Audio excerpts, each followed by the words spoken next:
Hello everyone, welcome back to doctor SET academy.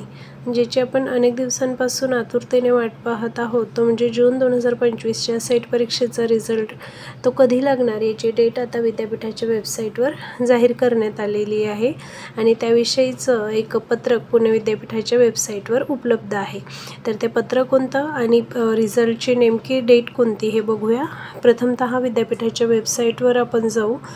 विद्यापीठाच्या वेबसाईटवर गेल्यानंतर विद्यापीठाच्या वेबसाईटवर ज्यावर टॅब्स दिसतात त्याच्यातील सेट एक्झामिनेशन ह्या टॅबवर क्लिक करा।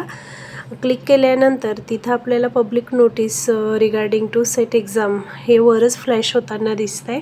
त्यावर क्लिक केलं असता ती पब्लिक नोटीस कोणती आहे ते आपल्याला सगळ्यांना बघायला मिळू शकतं। यात म्हटलेलं आहे की सावित्रीबाई फुले विद्यापीठाकरता सेट परीक्षा विभाग हा महाराष्ट्र शासनाची नोडल एजन्सी म्हणून कार्य करत आहे आणि त्या सेट परीक्षा विभाग हा महाराष्ट्र आणि गोव्यासाठी सेट परीक्षा घेत असतो। तर ह्या सेट परीक्षा विभागाने 15 जून 2025 रोजी जी 40वी सेट परीक्षा घेतलेली होती तर त्या परीक्षेच्या निकालाविषयीचं हे प्रकटन आहे असं यात म्हटलेलं आहे। सदर 40व्या सेट परीक्षेचा निकाल हा दिनांक 30 ऑगस्ट 2025 रोजी जाहीर करण्यात येईल असे यात म्हटलेले आहे।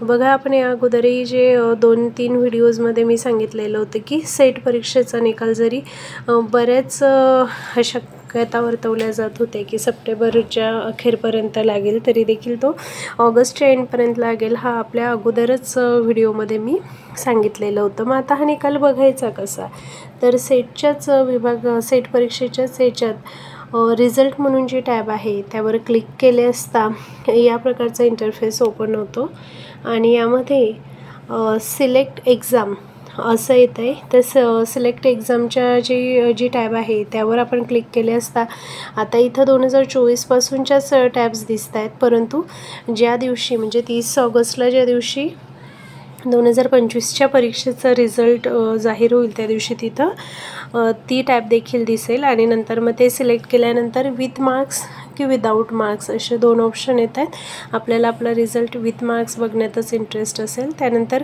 इथं सीट नंबर एंटर करायचा आहे, सीट नंबर आणि एंटर नेम आणि हे जे आपल्याला नाव याच्यावर टाकायचं आहे ते जे तुमच्या ॲडमिट कार्डवर असेल त्याच पद्धतीने नाव आपल्याला टाकायचं आहे आणि ॲडमिट कार्डवर कोणत्या प्रकारची स्पेलिंग मिस्टेक नसेलच हे सेट विभाग गृहीत धरून चालतो, कारण त्यात काही चेंज होणार नाही आणि त्या चेंजसाठी किंवा त्या चुकीसाठी विद्यापीठ हे कॅन्डिडेटलाच दोषी मानत असतं किंवा त्याच्यावर जबाबदारी निश्चित करत असतं।